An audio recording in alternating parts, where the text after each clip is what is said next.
कहानी की शुरुआत में हम एक जेल को देखते हैं जिसका नाम द शॉशैंक रिडेम्पशन है। ये दुनिया की सबसे सिक्योर तरीन जेल है। इस जेल में हजारों कैदी हैं, लेकिन आज तक इस जेल से कोई भी कैदी फरार नहीं हो सका, क्योंकि इस जेल की सिक्योरिटी बहुत ही ज्यादा स्ट्रिक्ट है। इस जेल में ऐसे कैदी भी हैं जिन्होंने अपनी पूरी जिंदगी इसी जेल में बिता दी, लेकिन इन्हें इस जेल से भागने का ख्याल तक नहीं आया, क्योंकि इस जेल से भागने की कोशिश करने वाले कैदी की सजा सीधा मौत है। अब यहाँ सीन कट होता है और हमें कोर्ट में एंडी नाम के एक आदमी को दिखाया जाता है, जो अमेरिका के एक बहुत ही बड़े बैंक का बैंकर है। जज उसे उसकी वाइफ और उसके लवर के मर्डर के इल्जाम में उम्र भर कैद की सजा सुनाता है, लेकिन एंडी कहता है कि मैंने ये मर्डर नहीं किए हैं। पर एंडी खुद को बेगुनाह साबित करने के लिए उसके पास कोई प्रूफ नहीं था, जिस वजह से कोर्ट का जज एंडी को उम्र भर कैद के लिए दुनिया की सबसे सिक्योर जेल दी शॉशैंक रिडेम्पशन भेज देता है। एंडी के साथ और भी कई सारे कैदी होते हैं, और जब इन कैदियों को जेल के अंदर लाया जाता है तब जेल के अंदर मौजूद बाकी कैदी आपस में शर्त लगाते हैं कि आज रात इन नए आने वाले कैदियों में से कौन सा कैदी रोएगा, और इसके लिए ये लोग एक डिब्बी सिगरेट की शर्त लगाते हैं। ये लोग बाहर लाइन से खड़े नए आने वाले कैदियों में से एक एक कैदी को चुन लेते हैं। तब रेड नाम का एक कैदी एंडी पर दांव लगाता है, क्योंकि उसे लगता है कि एंडी बहुत ही मासूम है और वो बहुत ही अमीर घर का है जिसने कभी तकलीफ नहीं झेली, इसलिए उसे लगता है कि वो आज रात सबसे पहले रोएगा। इसके बाद सभी कैदियों को लाइन से जेल के अंदर लाया जाता है और हर एक कैदी को उसके सेल में बंद कर दिया जाता है। कुछ देर बाद रात हो जाती है और तब पुराने कैदी नए आने वाले कैदियों पर चिल्लाने लगते हैं ताकि उनमें से कोई डर जाए और रोने लगे, और ऐसा ही होता है। इन नए आने वाले कैदियों में से एक कैदी फूट फूट कर रोने लगता है और कहता है कि मुझे घर जाना है। तब वहाँ गार्ड आते हैं और उसे रोने से मना करते हैं, लेकिन जब वो आदमी रोना बंद नहीं करता तब गार्ड उसे सेल से बाहर निकालकर इतना पीटते हैं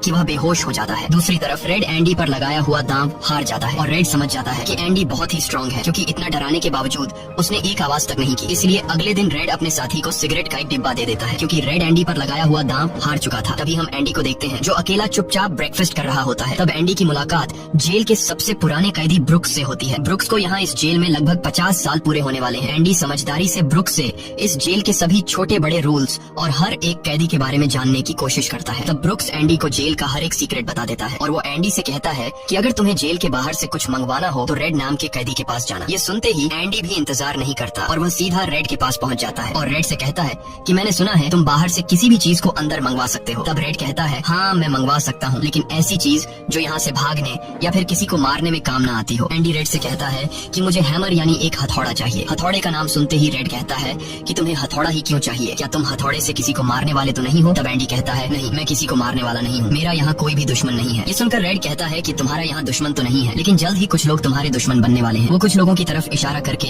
एंडी को वार्न करता है कि इन लोगों की गंदी नजर तुम पर है, इसलिए इनसे बच कर रहना। अगले दिन एंडी के कहने पर रेड उसके लिए हैमर मंगवा देता है, और जब वो हथौड़ा देखता है तो रेड हंसने लगता है, क्योंकि हथौड़ा साइज में बहुत ही छोटा होता है। और रेड मन ही मन सोचता है कि इस हथौड़े से जेल में सुरंग बनाने में 600 साल लग जाएंगे। इसके बाद रेड ब्रुक्स के जरिए एंडी के सेल तक हथौड़ा पहुंचा देता है। ऐसे ही दिन बीतते हैं और एक दिन जब एंडी लॉन्ड्री में काम कर रहा होता है तब वो 3 लोग जिनकी एंडी पर गंदी नजर